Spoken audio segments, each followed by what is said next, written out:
नमस्कार शेतकरी मित्रांनो, मी भरत नारायण जगताप, मुक्काम पोस्ट कोतीज, तालुका कडेगाव, जिल्हा सांगली. होय, आम्ही स्मार्ट शेतकरी या यूट्यूब चॅनलमध्ये आपल्या शेतकऱ्यांचे हार्दिक स्वागत. आज मी गेल्या 30 वर्षापासून शेती करत असून मागल्या 3 वर्षापूर्वी मला असा अनुभव आला की माझ्या 2 शेळ्या होत्या आणि आमची यात्रा डिसेंबर महिन्यात असते. आमची यात्रा पिराची असते आणि त्या यात्रेला आमच्या घरच्या 2 शेळ्या होत्या आणि 2 शेळ्याची पहिल्या वर्षी 4 बोकडं आणि दुसऱ्या वर्षी 2 पाटण 2 बोकडं अशी 4 काय आली.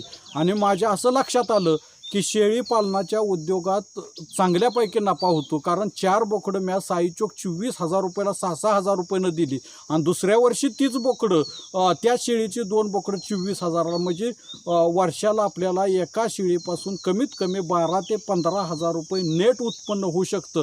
हे डोक्यात आल्यानंतर मी ते शेळीचा व्यवसाय वाढवायचं निश्चित केलं आणि त्यातून हा दिसतोय हा आपला गट नंबर 230 आहे. या 230 गट नंबरमध्ये यशवंत शेतकरी गटातर्फे, गट म्हणजे शेती करत असताना गटानं समूहानं शेती करणं, त्याचबरोबर माझी आई शांताबाई नारायण जगताप, तसेच पत्नी सुषमा भरत जगताप आणि 2 ऐश्वर्यान दुर्गा ह्या 2 मुली, त्याचबरोबर शिराज चांद पटेल आणि आमचे मोदी म्हणून एक कामगार आहे ती, ह्या दोघांच्या जीवावर हा शेळीपालनाचा व्यवसाय आज मी जवळजवळ 150 पावणे 200 शेळ्या नेला होता. काही कारणानं अडचण आली आणि गाड्याचा मजुराचा अभाव पडल्यामुळे ती संख्या आता माझी 100 आहे. तर 89, 90, 100 ह्याच्या आसपास आता माझ्या कंटिन्युअस शेळ्या आहेत त्या. आणि ह्या शेळी फार्म कशा पद्धतीनं चालू आहे, त्याचं मॅनेजमेंट कसं केलं जातं, ह्या सगळ्या गोष्टीची आता मी सविस्तर माहिती तुम्हाला देत आहे. चला तर आपण आपल्या शेळी फार्ममध्ये जाऊ.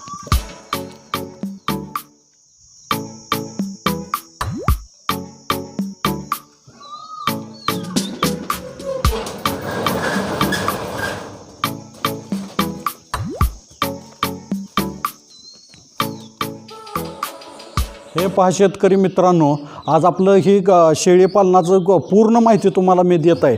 ही जी आपण शेड उभा केलं आहे, ही शेड अतिशय कमी पैशात, कोण म्हणाल 5 लाखाचं 10 लाखाचं शेड आहे, तसं काय नसून आपण हे जुनं शेड रेशीम गाठी मंगल कार्यालयाच्या ठिकाणी जुनी पोल्ट्री होती, ती जुनी पोल्ट्री 1 लाख रुपयाला विकत घेतली आणि ती आणून इथं आहे तसं उभा करायला आपल्याला एक 60-70 हजार रुपये खर्च आला. असा एकूण 1.25 लाखाचं ही शेड आहे. 1.25 लाखाचं शेड करून आपण नंतर काय केलं, ही स्टेज दिसतं शेळ्यासनी बसायसाठी जे स्टेज केलं, ह्याचं कारण असं की गोपालन करत असताना, शेळी पालन करत असताना किंवा म्हैस पालन करत असताना सगळ्यात महत्त्वाची गोष्ट काय असते, जनावरं पाळत असताना 3 गोष्टी प्रामुख्यानं शेतकऱ्यांना लक्षात ठेवल्या पाहिजे. त्यात पहिली गोष्ट, बसायला स्वच्छ कोरडी जागा असावी, प्यायला स्वच्छ पाणी आणि खायला भरपूर चारा जर असेल तर त्या व्यवसायात तुम्ही कधीही अपयशी होणार नाही.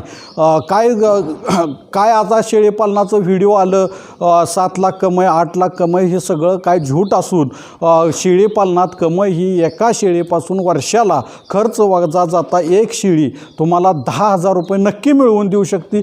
याचा मला आत्मविश्वास आहे. गेल्या 4 वर्षापासून मी ही शेळीपालन करतो आहे. एका शेळीपासून आपल्या 50 मोठ्या शेळ्या येत्या आणि 50 मोठ्या शेळ्यापासून कमीत कमी आपल्याला सर्व खर्च भागून 5 लाख रुपये शिल्लक राहतात. आणि याचा खर्च सांगतो तुम्हाला, मलाही आता तुम्हाला स्टेजचं सांगितलं, शेडचं सांगितलं, ह्या गव्हाणी ज्या बनवल्या त्या आपण गव्हाणीला पन्हाळीला पत्रा वापरतो, तो पत्रा आणून तो वाकवून त्या पद्धतीनं गव्हाणी बनवून घेतल्या. त्या ह्या गव्हाणीत आपण ऊसाचा कुट्टा, शेवग्याच्या शेंगाचा कुट्टा, अन्य काय वैरण खाद्य घालायचं असलं तर ह्या गव्हाणीत घालतो. आणि गव्हाणीत शेरडं मात्र करत नाही ती जादा प्रमाणात. गव्हाणी असल्यामुळं स्वच्छ चारा राहतो आणि गव्हाणी बनवले त्याच पद्धतीनं इथं बघा, या तुम्हाला एक पाण्याची बादली दाखवतो. अलिबाबाची जशी गुहा होती, तिला दार उघडत तसं दार उघडत होतं, त्या पद्धतीनं ही पाण्याची बादली एकच आहे. पण ह्या पाण्याच्या बादलीत, एका पाण्याच्या बादलीत 100 शेळ्याच्या पाण्याचं नियोजन होतं. कसं होतं तर आपण हे बॉल बसवला आहे आता हे बॉल बसवत असताना ह्या बॉलला काय केलं आहे आपण इथनं मागणं एक पाईप जोडली बॅलरातनं आणि ह्याला बॉल बसवल्यामुळं ह्यो बॉल काय करतो असं तुम्हाला दाखवतो आता की पाणी समजा आपण खाली ओतलं तर खाली ओतल्यानंतर ह्यो बॉल धुवून टाकत ह्यो बॉल काय करतो बघा आता तुम्ही ही स्वच्छ करायची किती सोपी पद्धत आहे. बादली काढली एक बादली पाणी म्हणजे हे 20 लिटरचा आपण ह्या शेडला कलर द्यासाठी बादली आणली होती आणि ही बादली त्याच बादलीचा वापर करून आपण काय केलं त्याला एक बॉस्का पाडला आहे आणि ही सिमेंटच्या घरं जी असते ती आरशीची घरात वर टाकीला बॉल बसवलेला असतो त्या पद्धतीचा बॉल बसवला आहे आणि ही पाणी ज्यावेळेला बादली भरल त्यावेळेला ह्यो बॉल वर येतो बॉल वर आला की पाणी बंद होतं. शिळी एक ग्लास किंवा एक तांब्या पाणी पिल तेवढंच पाणी आल्यानंतर ह्यो बॉल बंद होतो. पाणी एक थेंबसुद्धा नाश होत नाही आणि धुयाला अतिशय सोप्या पद्धतीनं अतिशय स्वच्छ पद्धतीनं आणि ते ज्या ह्याच्यात पाणी कुठलं येतं तर त्या बॅलरमधनं येतं आणि त्या बॅलरला आपल्याला इथं पुढं आपली 2 एकर आंबा आहे 4 एकर शेवगा आहे घास गवत आहे ह्याला पाणी चालू केलं की ते बॅलर भरला जातं म्हणजे पाण्यासाठी तुम्हाला कुठल्याही प्रकारची तकलीफ घ्यावी लागत नाही. ह्यो 125 रुपयाचा बॉल फुकटची बादली आणि ठिबकची पाईप झाला तुमचा खर्च संपला. त्यामुळं ही नियोजन प्रत्येक शेतकऱ्यानं कमीत कमी खर्चात आपलं कष्ट कसं कमी होईल हे बघितलं पाहिजे. त्याच पद्धतीनं ही शेड उभा केलं आहे आणि आत्ता शेळ्यांची माझ्याकडे संख्या 50 शेळ्या आणि जवळजवळ 50 कोकरं अशी 100ची जवळजवळ संख्या आहे. 90-100ची संख्या असताना ह्याच्यातून मला निव्वळ नफा आता हे माझा एक कर्नाटकचा ह्याचं गाव आहे कोणत्यान बाबला जत तालुका आणि त्या कोणत्यान बाबलात बाँड्रीवरलं गाव आहे. 6 वर्ष झालं माझ्याकडे आता कामाला आहे आणि ह्याला मी महिन्याला 10,000 रुपये पगार देतो आणि 10,000 रुपये पगार कसा कवर होतो तुम्हाला सांगतो. ह्या 100 शेळ्या जर पाळल्या तर 100 शेळ्याचं वर्षाला कमीत कमी 18 ते 20 ट्रॉल्या शेणखत निघतं. आज एक ट्रॉली खरेदी करायला गेलं तर 5,000 रुपये दर आहे. 20 ट्रॉल्याचं 20-5-100 1,00,000 रुपये झालं तर त्याला 1,20,000 पगार दिला तर खतातनंच माझा पगार निघतो आणि शेळ्या आपण काय करतो आपण बंदिस्त शेळी पालनाचा प्रयोग केला पण तो सक्सेस झाला नाही. त्याच्या नक्या वाढणं आजार वाढणं हे प्रकार होईल म्हणून आता ह्यानं काय केलं एक दिवस हिंडवाय गेला शेळ्या आणि तो म्हटला वैरण घालून कंटाळा येतो त्यापेक्षा मी माळासनी जरा शेळ्या हिंडवून आणतो आणि त्यानं हिंडवाय जाण्यामुळं परिणाम असा झाला की शेळ्या सदृढ झाल्या. कारण प्रत्येक माणसाला व्यायामाची गरज असते. बंदिस्त शेळी पालनात कुठल्याही शेळीचा व्यायाम चांगला होत नाही त्यामुळं पचनसंस्था बिघडते. त्या पचनसंस्था बिघडल्यामुळं शेळी पालनाच्या आरोग्यावर त्याचा परिणाम होतो. आता तुम्हाला ह्या शेळी पालनात काय काय गोष्टी करतो या ही सगळं मॅनेजमेंटचं काम असतं शिराज चांद पटेलकडं. तर पटेल 2 मिनटात त्या बाबतीत सांगाल बोल सांग की मी काय काय करतो ते. सकाळी हां बोल. सकाळी उठते लवकर 6ला उठते हां आणि उठून नाही लोटायचं. हां तुझा सकाळचा प्रोग्राम कशा पद्धतीनं चालू होतो तिथं जरा थोडक्यात सांग. सकाळी नाही का उठते लवकर 6ला उठून लोटते लोटून करडे पाजते करडे पाजून मग नंतर ना खाली जाते खाली जाऊन हे 4 पोती कुट्टा घेऊन येते उसाचा. हां मग त्यांना संध्याकाळी आले की नाही हिंडवून घेऊन आले की संध्याकाळी नाही त्यांना कुट्टा करून कुट्टा नाही दावणीत घालते. हां अशा पद्धतीनं स्वच्छता करणं शेळ्यांना पाणी दाखवणं त्यासने औषध पाणी करायचं काम सगळं हे करतो. अशा पद्धतीनं आमच्या शेळीचा ही झाला पायाभूत आणि सांभाळण्यापर्यंत. आता विक्री व्यवस्थेवर मी तुम्हाला सांगतो. आमच्याकडं विक्री व्यवस्था पूर्णपणे किलोवर आहे.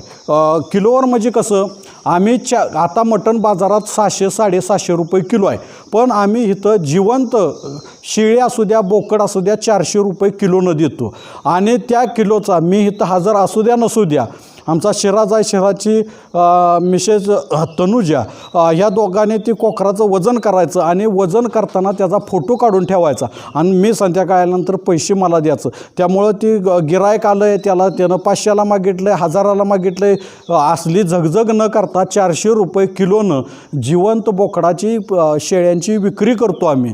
त्यामुळं विक्री व्यवस्था शेळीपालन हा एकमेव असा व्यवसाय की त्याचा आत्तापर्यंतच्या इतिहासात कधीही दर पडलेला नाही. आतापर्यंत तुम्ही सगळ्या शेतीतलं उद्योग बघा, प्रत्येकाच्यात माल आला की दर पडलेला असतो, पण मला दिवसातनं 5-6 फोन येते ते तुमच्याकडे बोकडं अवेलेबल आहे ते का. पण आपण 1000 शेळ्यांचं शेळीपालन जरी केलं तर आपण ह्या समाजाला ही मागणी पूर्ण करू शकत नाही. त्यामुळं ह्यो धंदा शेतकऱ्यांनी करून जास्तीत जास्त मटणाचं उत्पन्न करणं, आणि शेळी म्हणजे गरिबाची गाय आहे. प्रत्येक गरिबानं एक तरी शेळी पाळावी. प्रत्येक आठवड्याला प्रत्येक शेतकरी किलोभर मटण घेऊन खातो, म्हणजे महिन्याचं 4 किलो मटण झालं, 12×4 = 48 किलो मटण शेतकऱ्यालाच लागतं. त्यानं एक शेळी पाळली तरीसुद्धा त्याला त्याचं मटण पुरत नाही.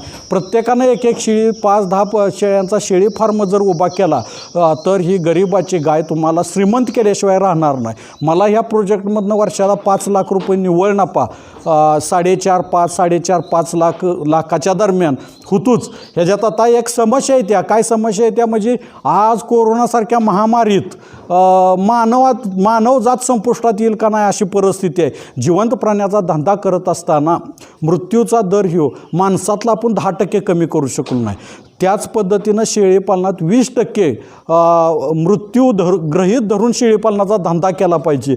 आणि ही रिक्स तुम्हाला पत्करूनच जिवंत प्राण्याचा धंदा करावा लागेल, तर तुम्ही त्या धंद्यात यशस्वी होणार, अन्यथा यशस्वी होण्याचं नाही. मशीनचा धंद्याचं वेगळं असतं, पण प्राण्याच्या धंद्यात ही धोकं गृहीत धरून तो खर्चाचा भाग धरून ते पुढं केलं पाहिजे.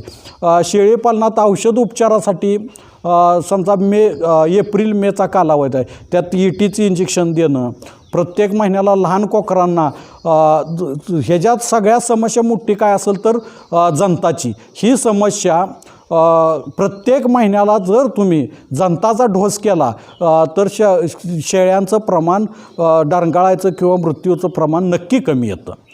हे पहा शेतकरी मित्रांनो, माणूस असू द्या, जिवंत जनावर कुठलं तरी असलं तरी त्याच्या वजनाच्या 5% चारा लागतो. आता शेळीचं वजन आपल्या गावरान शेळ्या जर आम्ही पाळल्या ह्या पद्धतीच्या, तर शेळीचं वजन सर्वसाधारणपणे 30 किलो किंवा 35 किलो असतं. आणि 35 किलो एका शेळीला 3 किलो ते 3.5 किलो सकस चाऱ्याची गरज असते. आणि ही गरज पूर्ण करण्या आता 100 शेळ्या समजा आमच्या येत्या, तर ह्या 100 शेळ्याला 300 किलो चाऱ्याची गरज आहे. मग आम्ही पार्ट टाईम हिंडवाय नेतो आणि चारा घालतो. त्या चाऱ्यात प्रामुख्यानं काय करतो आम्ही, आता आमच्याकडं अवेलेबल आहे म्हणून नसेल तर 200 ग्रामच्या 200 ते 300 ग्रामच्या आसपास खुराक देणं आवश्यक आहे. पण आमच्याकडं काय झालं आहे, माझा एक 10 एकर शेवगा आहे. शेवग्यात आम्ही वांगी लावली ती, टमॅटो लावले ती, शेवग्याच्या शेंगा आहेत त्या. मग ज्या वेळेला मार्केटला दर नसेल, दर 10 रुपये किलोच्या आत जर आला तर त्याची वांगी, शेंगा किंवा टमॅटो ही संध्याकाळी घालतो. आणि न चुकता रोज संध्याकाळी आम्ही कमीत कमी एक 100 किलो ऊसाचा कुट्टा दररोज गव्हाणीत घालतो. त्यामुळं आम्हाला खुराक द्यायची गरज नाही. ज्यावेळेला चारा आम्ही घालत नसतो त्यावेळेला दररोज प्रत्येक शेळी गणीस 200 ग्राम मका किंवा हरभरा चुनी घालत होतो. पण आता सध्या आमच्याकडं वांग्याचं दर कोरोनामुळं सगळं दर पडले ती, आणि त्यामुळं टमॅटोला दर नाही, वांग्याला दर नाही, शेवग्याला दर नाही.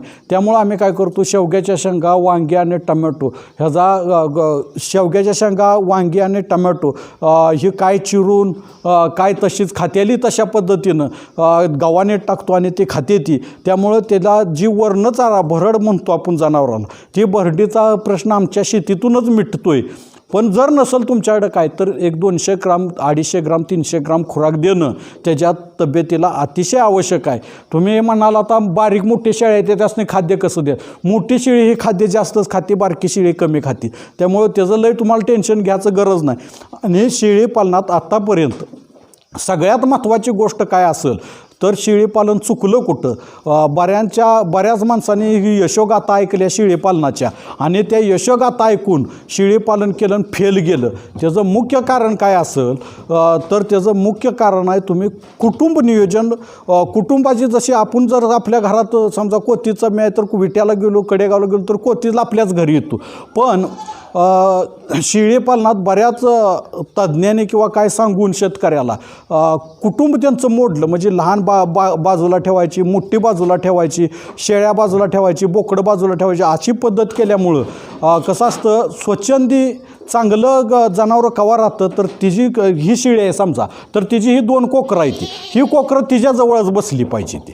त्यावेळेला त्यांचं प्रेम आणि ती स्वच्छ राहू शकते, ती प्रेमळ राहू शकते, ती एकामेकाला चाटते ती. आणि जर तीच दुसऱ्या कुटुंबातली असली तर ती जवळ एकामेकाला चाटत नाही ती किंवा जवळ येत नाही, ती एकामेकाला मारते ती उलटी. तर बसत असताना ही आमचं शेड 35 बाय 100चं आहे. ह्याच्यात बसत असताना सुद्धा आम्ही निरीक्षण केलं वर्ष 2 वर्ष. तर आमच्या असं लक्षात असलं, एक शेळी असली तिला पिल्लं 2 असली, तिची एक पाट असली तर ती 8-10 त्याच्या कुटुंबातली ती एका बाजूला बसते, दुसरी एका बाजूला बसते. ही कुटुंबाची पद्धत मोडीत निघता कामा नये तरच शेळीपालन सक्सेस होऊ शकतं. आता शेळीपालनात सगळ्यात महत्त्वाचा विषय आहे शेळ्या माझावाल्यानंतर गाभ जाणं. तर आमच्याकडे ही 2 बोकडं आहेत. ह्याचं आम्ही आमच्या शिरातनं प्रेमानं नाव ठेवलं आहे सुलतान आणि ह्याचं नाव आहे माणिक. ही 2 बोकडं आमच्याकडे आहेत. ते कमीत कमी 22 ते 25 शेळ्याला एक बोकड असणं आवश्यक आहे. आणि बोकड पाळत असताना ही बोकड मी 6,000 रुपयाला बाजारातनं विट्याच्या बाजारातनं विकत आणला होता 2 वर्षापूर्वी. कारण त्याचं तिची वेगळी क्वालिटी आहे आणि ती क्वालिटी मिक्सिंग करून क्रॉस ब्रीडिंग जर केलं आपण तर चांगल्या प्रकारची कोकरं निर्माण होते ती. आणि 25 ते 20 ते 30 शेळ्यामध्ये एक बोकड असणं आवश्यक आहे. माझे 57-58 मोठ्या शेळ्या आहेत त्याच्यामुळं मी 2 बोकडं पाळली ती. आणि ही बोकडाची जात अतिशय चांगली असणं. आता ही दोन्ही बोकडं आमची अतिशय चांगली आहे, ती गरीब आहे, ती गुन्हे आहे ती. आणि आता तुम्ही बघताय की ती शांतपणानं उभा राहिली आहेत. अशी गुन्हे बोकडं पाळणं ही शेळीपालनात अतिशय महत्त्वाची गोष्ट आहे. कारण काय होतं तर शेळी बोकूड जवळ असल्यानंतर शेळी वेळेत माजावी ती. शेळी वेल्यानंतर 1.5 ते 2 महिन्यात गाभ गेली तर तो व्यवसाय आपल्याला फायद्याचा येतो. तेच जर काळपात आपल्या बोकड नसेल तर त्या गोष्टी घडत नाही त्या आणि व्यवसाय तोट्यात जातो. शेतकरी मित्रांनो, औषधाचं आपण 100 शेळ्या पालन करत असताना प्राथमिक घरात जसं घरगुती औषधं करतो तशी शेळ्यासनी आपल्याकडं प्राथमिक औषध असणं गरजेचं आहे. आता ही फंटास म्हणून बाटली आहे, ही महिन्यातनं एकदा कोकरासनी जंताचं औषध द्यायला लागतं. त्याचप्रमाणे आलटून पालटून ही बघा बाटली आहे जयक्लॉज, फंटास, अल्बेंडायझिन असं बदलून जंताची औषधं 4-5 प्रकारची दिली तर आपल्याला बरं पडतं. त्याचप्रमाणे ही बाटली आहे बघा, ह्या बाटलीचं जर समजा विंचू चावला किंवा विषबाधा झाली काय झालं तर ही इंजेक्शन द्यावं लागतं. त्याच पद्धतीने अँड्रोजन येले म्हणून आहे. अँड्रोजन येले काय करतं तर ताप आला, सर्दी आला, खोकला आला, कणकणी आली तर ती बंद करतं. लॉक म्हणून इंजेक्शन आहे, ती लॉकनं सूज असली, पाय मोडलेला असला काय झालं तर ती इंजेक्शन द्यायला लागतं. तर राहणे डॉक्टर साहेबांनी आम्हाला एवढं सहकार्य करून प्राथमिक औषध आहे ती आम्ही स्टोअर करून आमच्या इथंच ठेवलेले आहेत. तरी ह्या औषधं आपल्याला माहीत असणं, प्राथमिक उपचार करण्याइतपत औषध आपल्याला माहीत असणं गरजेचं आहे.